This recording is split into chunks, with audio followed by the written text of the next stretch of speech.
یہ واقعہ وہ ہے جس کو میں بذات خود جانتا ہوں. چونکہ میں آپ کو آج جو بات کرنے جا رہا ہوں وہ ہے ناممکن کو ممکن بنانے والی دعا. وہ میں آپ سے آج شیئر کروں گا، لیکن اس سے پہلے یہ واقعہ آپ ذرا سن لیجیے. آج سے 20-22 برس پہلے ایک بہت بڑی حویلی جس کے اندر بہت سے لوگ رہتے تھے، ان کو کمرے ان کو ملے ہوئے تھے، وہ ایک ہی خاندان کے لوگ تھے. تو وہاں پر ایک بیٹی پیدا ہوئی ایک گھر کے اندر. وہ چھٹی بیٹی تھی اس گھر کی. اس کی والدہ اور والد بار بار رب کائنات سے دعا مانگتے رہے کہ خدا انہیں بیٹا عطا کرے، لیکن ان کے ہاں وہ بیٹی پیدا ہوئی. اور جو بیٹی ان کے ہاں پیدا ہوئی، اس بیٹی کا ایک جو اس کی ٹانگ تھی وہ گھٹنے کی طرف سے الٹی تھی. یعنی وہ جو گھٹنے والا ایریا تھا وہاں سے وہ ٹانگ الٹی لگی.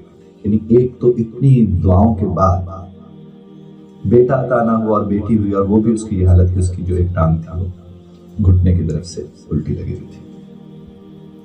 تو بہت زیادہ پریشان ظاہر والدین بھی اور اس حویلی کے باقی لوگ. تو والدہ کے شکوے ہی ختم نہ ہوتا. رب سے ظاہر بات وہ کر رہی تھی ارد گرد سے کہ میرا یہ حال ہے، میرا نصیب ہے، پہلے اتنی بیٹیاں آپ کے اوپر سے ایک بیٹی اور وہ بھی اس حالت میں. اس طرح کے وہ سارے جملے جو ظاہر آپ سب جانتے ہیں شکوے کی صورت میں ادا ہوتے ہیں. تو جو ارد گرد کے بزرگ تھے انہوں نے بیٹھ کے اس کو سمجھایا کہ تم ایک بات ذہن میں رکھو کہ یہ اللہ کا مال ہے، اللہ نے عطا کیا ہے. اب چونکہ اللہ نے دیا ہے تو اس کے اوپر شکوہ مت کرو، بس اسے ایکسیپٹ کر لو، اسے قبول کر لو اور اس کی بہتری کی کوشش کرو. اسی دوران اس کے والد صاحب بھی لڑکی کے ہم نے مختلف ڈاکٹر سے رابطہ کیا، بات چیت کی. تو ڈاکٹرز نے کہا کہ ہاں جب یہ بڑی ہو جائے گی تو اس کا آپریشن ہوگا اور آپریشن کے بعد ہم اسے ٹھیک کریں گے، لیکن یہ لنگڑا کے سارے زندگی چلے گی. تو آپ اس کے لیے اپنے آپ کو ذہنی طور پر تیار کریں. اب جب یہ بات ساری سن کر وہ والد گھر تشریف لائے تو انہوں نے آ کر اپنی بیگم سے کہا کہ میں یہ سب باتیں کر کے آ رہا ہوں، تم پریشان نہ ہو، یہ صحیح طرح سے چلنا شروع کر دے گی، تم بس یہ نہ ہو. تو وہ کہنے لگی کہ میں کیوں نہ یہ کروں کہ جس نے دی ہے اسے کہوں کہ اسے ٹھیک کر. تو جب اس کی والدہ کا یہ جملہ ارد گرد بیٹھے لوگوں نے سنا تو ان کے پر عجیب گریہ کی کیفیت طاری ہوئی. سب کہیں کہ کیا بات ہو رہی ہے، اور سب کو شاید کچھ سمجھ آنے لگا. تو انہوں نے انہیں کہا کہ ٹھیک ہے تو پھر آپ مانگو کہ رب اسے ٹھیک کرے. اپنے حساب سے مانگو، کیونکہ جس حساب سے ماں مانگتی ہے ایسا کوئی مانگ تو نہیں سکتا. تو تم ماں ہو اور مانگو اپنے حساب سے. اور ماں نے اب اپنے حساب سے اس کو اپنی گود میں رکھ کے رب کے حضور حاضر ہونا شروع کر دیا کہ وہ اس کو اپنی گود میں رکھتی اور رب کی طرف دیکھتی اور کہتی آپ ہی کی شے ہے اور آپ ہی نے ٹھیک کر کے دینی ہے. میں صرف التجا ہے، درخواست ہے جو آپ کی خدمت میں کر سکتی. میں نے نہ کسی ڈاکٹر سے اسے ٹھیک کروانا، نہ کسی اور کے پاس اسے لے کے جانا. میری رسائی آپ تک ہے اور وہ آپ نے دے رکھی.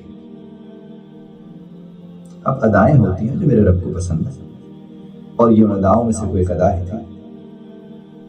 کہ کیا ہوا کہ ایک رات یعنی صبح کے وقت بچے کے رونے کی آواز آئی.